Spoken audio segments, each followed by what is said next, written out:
Hello students, we are doing chapter number 4, that is the last chapter of this course, measures of the dispersion. In the previous class, we have seen a formula for the standard deviation and the coefficient of variation, right? So the formula for the sigma, that is the standard deviation, is summation of x square upon n minus x bar mean the whole square.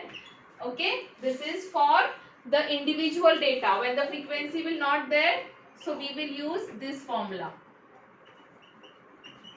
right? And we will use another formula for the frequency distribution. We have to just multiply it by f and we have to take the capital N, that is the addition of all frequency, minus x bar whole square. This is for frequency distribution.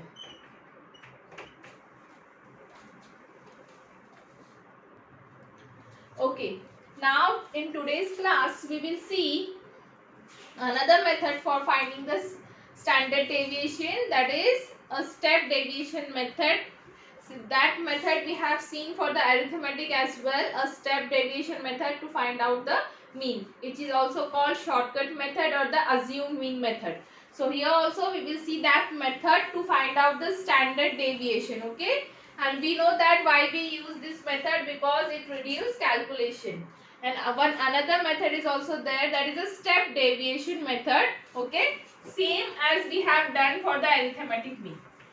So today we will see that method. So if you remember, what is the first step of finding the step deviation method? We have to decide one assumed mean, right? So this is the deviation method. Deviation method.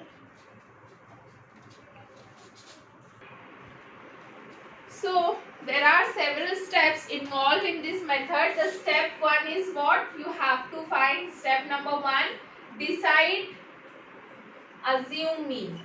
Decide assume mean. Okay, so it's up to you. You just take one middle value from the given data and give them name as A. Assume mean A. Okay.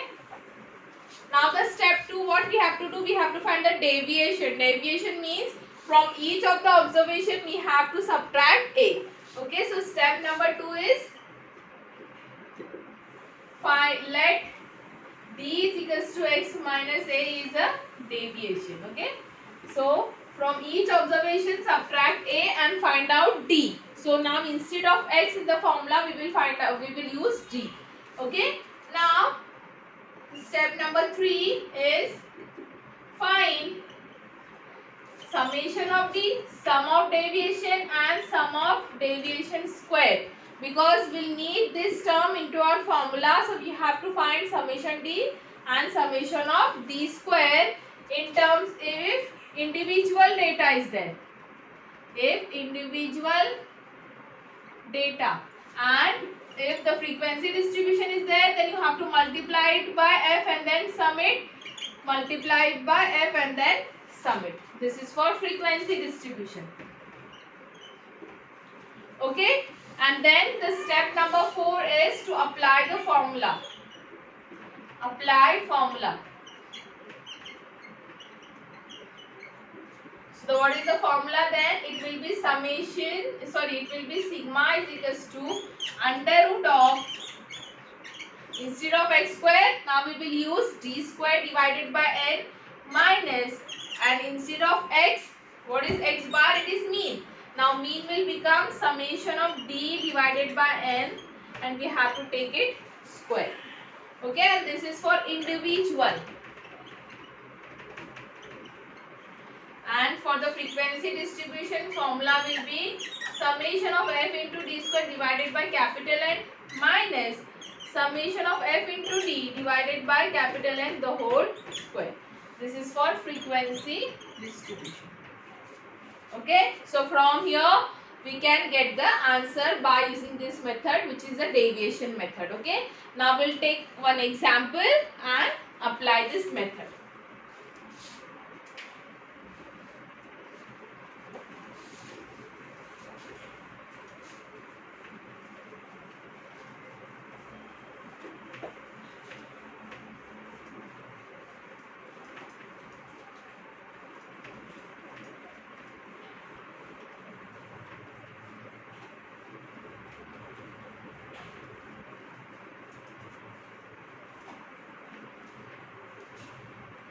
Okay.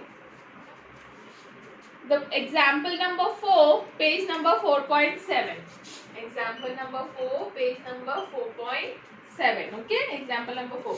Compute SD, standard deviation, and CV, coefficient of variation of the marks scored by the 10 students given by 54, 61, 64, 69, 58, 56, 49, 57, 55 and 50. Okay, so here the individual data is given. We have to find out SD and CV. Okay, so first of all we will assume one mean.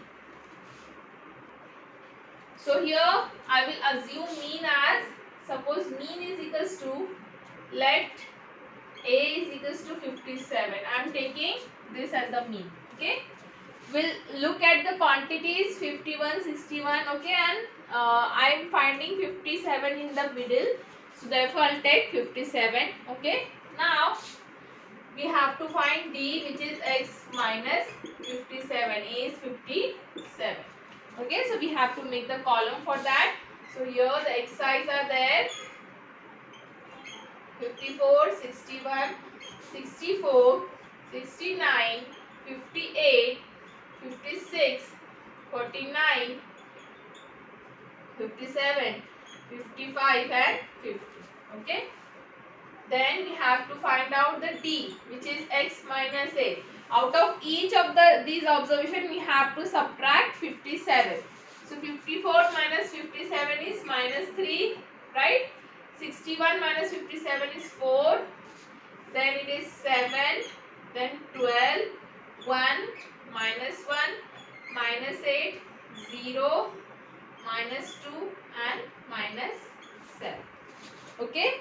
Then since frequency is not there, we will require D squared, right? We also require D square, and we'll add this D and summation of D square.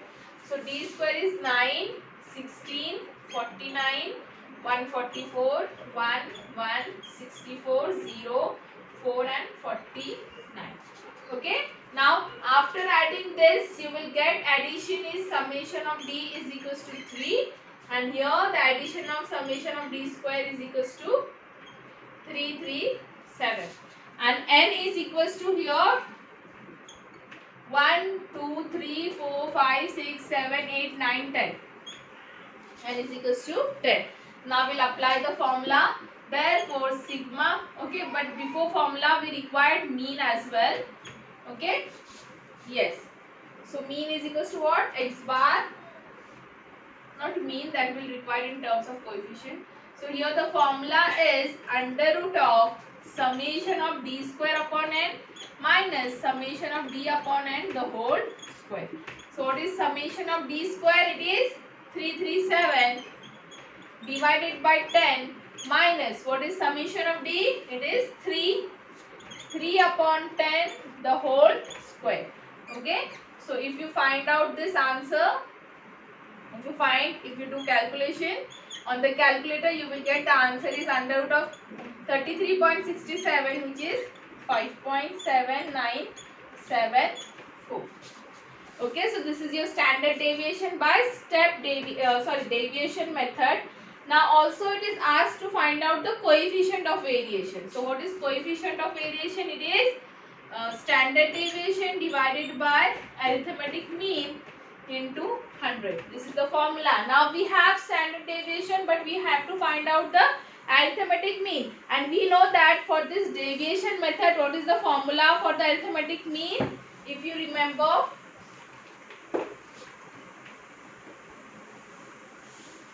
the formula is arithmetic mean, that is x bar is equals to, we have to add a in that. Okay, just go and check the formula, summation of D upon N. This is the formula for finding arithmetic mean in the deviation method. So what is A? It is 57. Summation of D is 3 upon 10, which is equals to 57 plus 0.3. So 57.3 is the answer. Okay, so we'll put this into this formula. to get the coefficient of variation.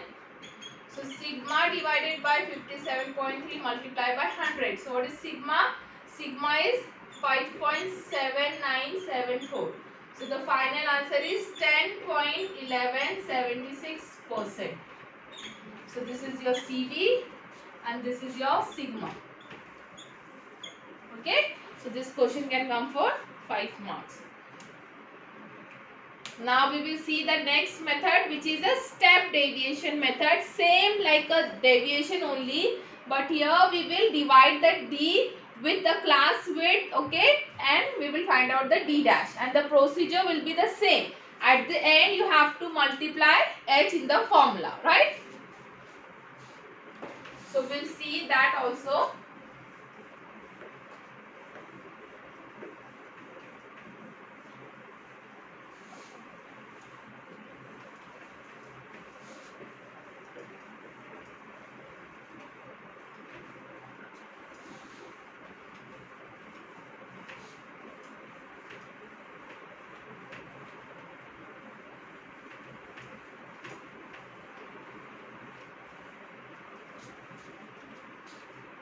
Okay, so the next method is a step deviation method.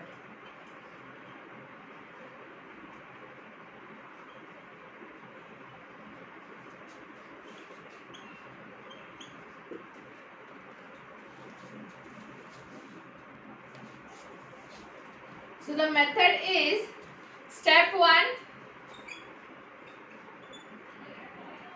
decide, assume mean. It is same like a deviation, assume mean. A. Step number 2, find out d, which is x minus a, right? Then step 3, find d dash, which is d upon h, where h is a class width. Okay. Then step number 4, find out summation of d dash and summation of d dash square. Now instead of d, we will find out summation of d dash and summation of d dash square if the individual data is there.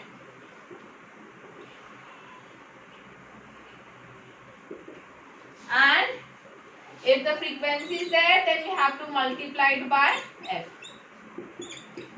for the frequency data, frequency distribution. Okay. And the last step is step number 5, which is apply formula. So what will be formula now?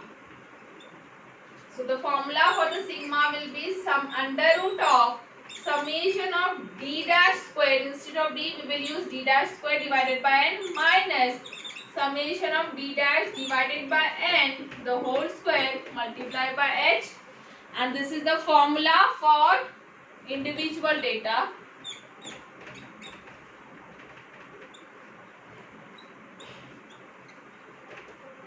And it is equals to under root of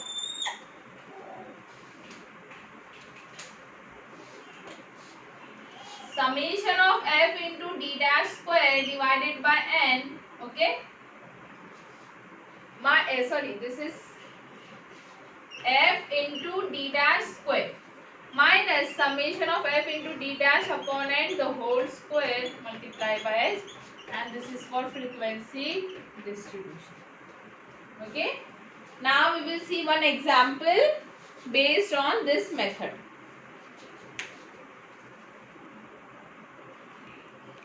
Now we'll do problem number 5, page number 4.8.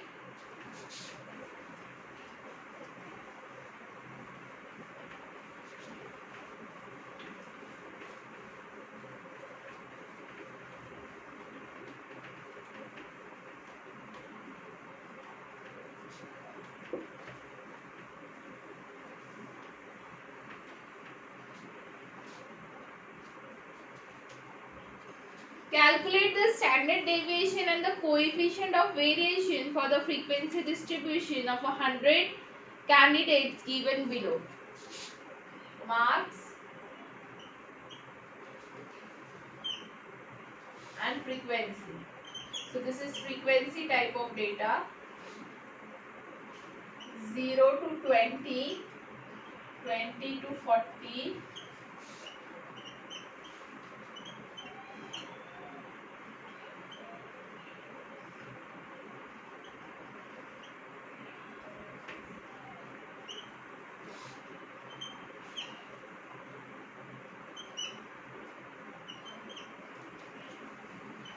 okay. Now we will use step deviation method. So step 1, we'll use A, we will consider A, it is equals to 50. Okay. Out of 100 observation, we are doing 50 as a assumed mean.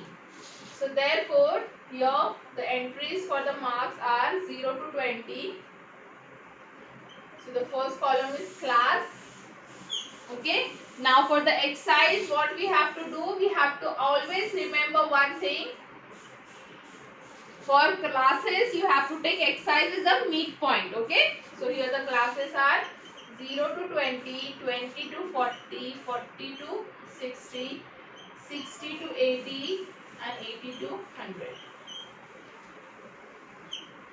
Now for the classes exercise, it is 10, 20 plus 40 it is 30, then 50, 70 and 90. Now the frequencies are 5, 12, 32, 40 and 11. Now we require D. So D is X minus A. So out of each observation we will subtract 50. So for 10 minus 50 it is minus 40, minus 20, 0, then 20 and then 40. Then also we require D dash. So D dash is D upon H. So here the H is width. So you can see the width is 20, right? In each class width is 20. So we will subtract this term by 20. So here it is minus 2, minus 1, 0, 1 and 2.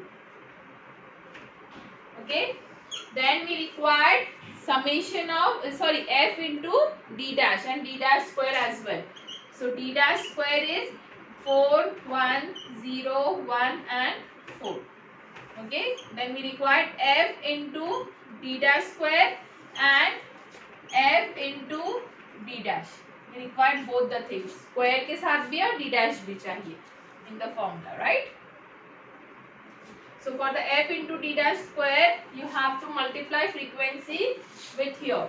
So you will get 5 into 4, 20, 12 into 1, 12, 32 into 0, 0, 40 into 1, 40, 11 into 4, 44.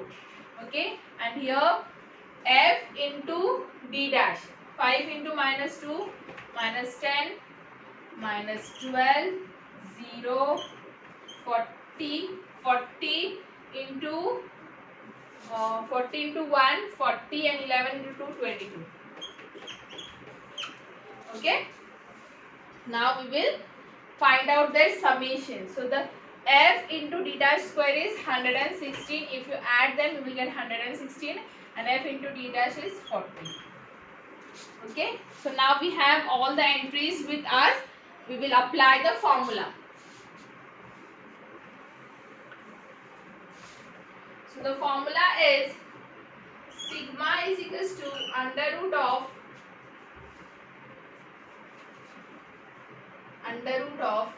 summation of F into D dash square divided by N minus summation of F into D dash upon N the whole square.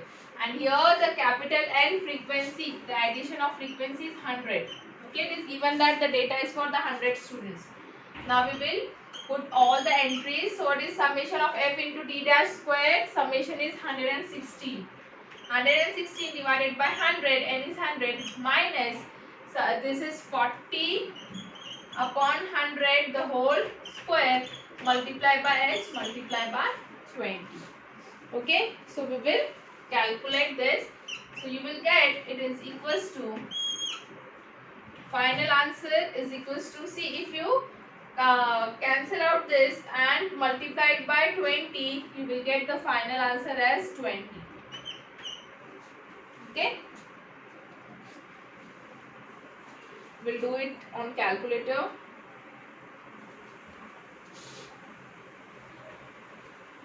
116 divided by 100.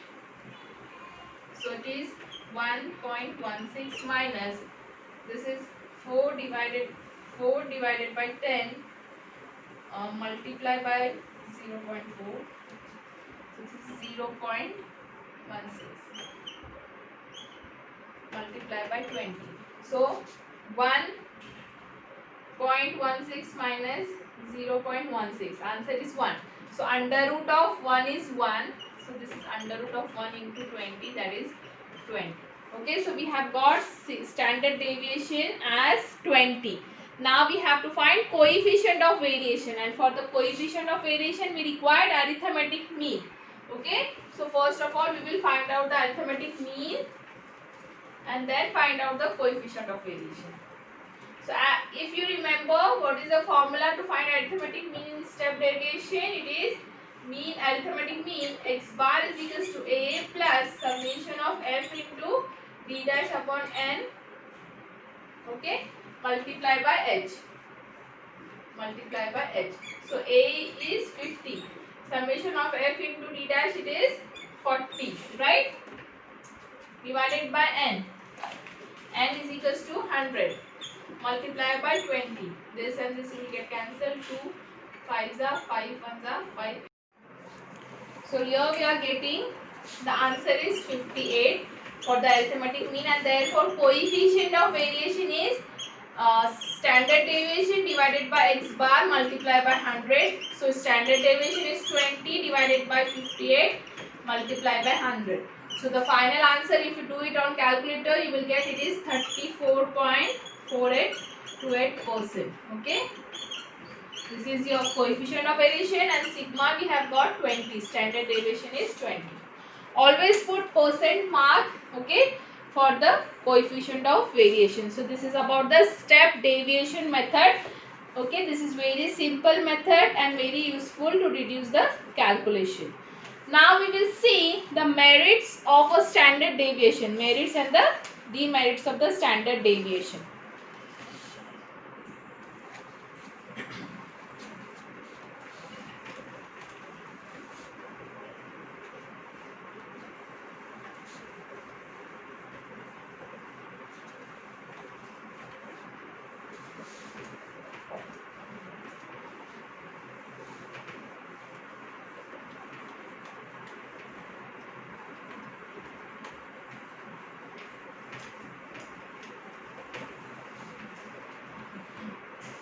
So first is merits of standard deviation.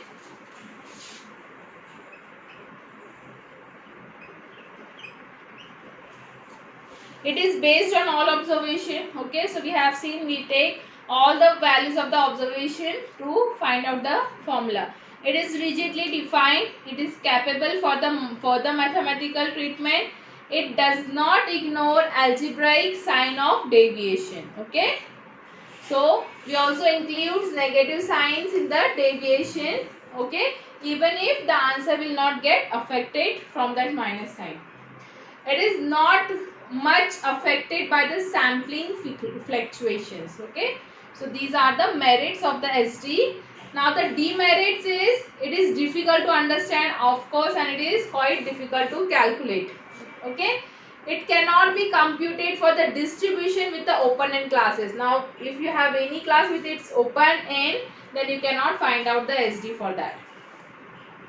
It is unduly affected due to the extreme deviations. Okay. If you have a large quantity at the top and the bottom, okay. So, if it is 0, if it is negative, then it can be quite difficult to find out. It will be get affected. It will get affected for the extreme deviations. It cannot be calculated for the qualitative data. You cannot calculate SD for the qualitative data by that formula. So these are the demerits for the SD. Okay, now one note is given regarding SD that we will see. There are 4-5 points in this note.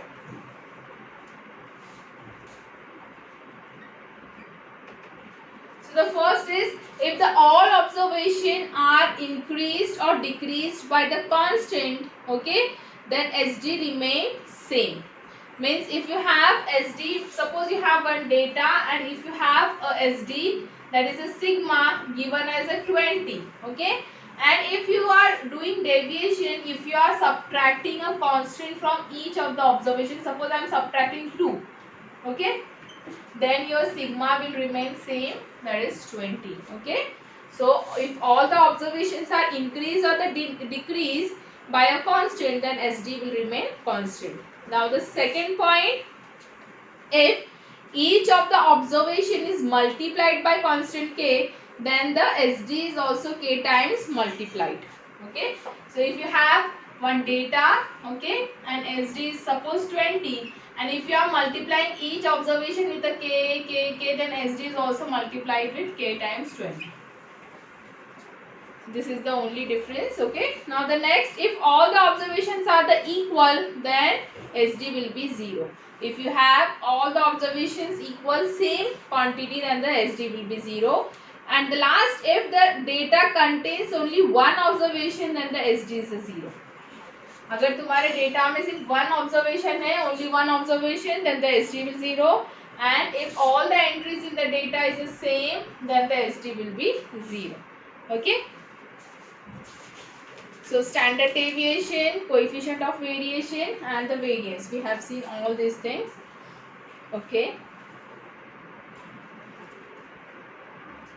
Now we will see standard deviation means it is sigma, and if you take sigma square, it will become variance. Okay. Don't forget this. Sometimes in question it is asked to find out the variance, and students don't know how to find the variance because there is no specific formula which is mentioned in this textbook.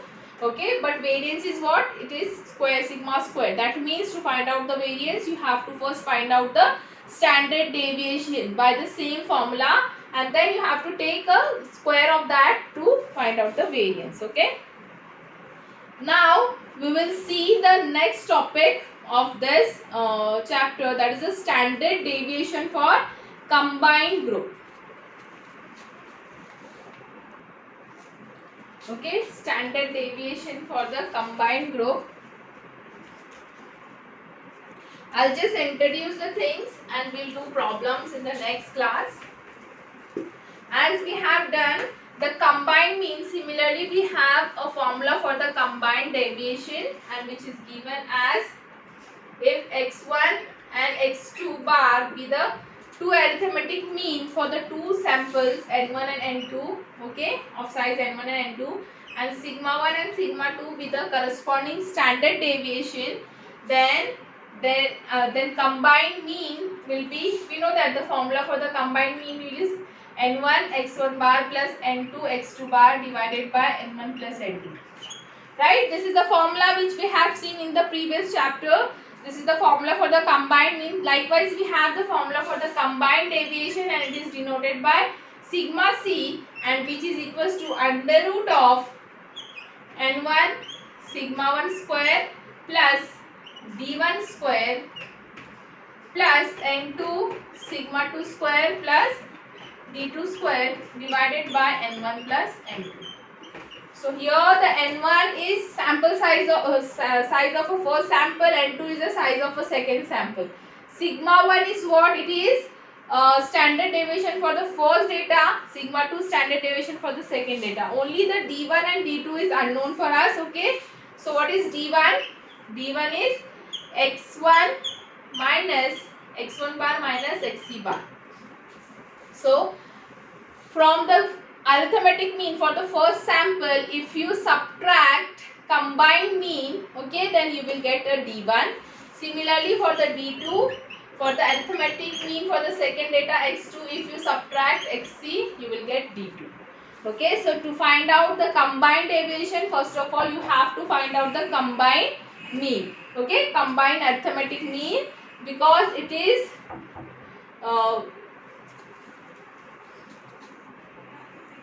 so the combined mean is involved in this formula. Okay, so we have to first find out the combined mean.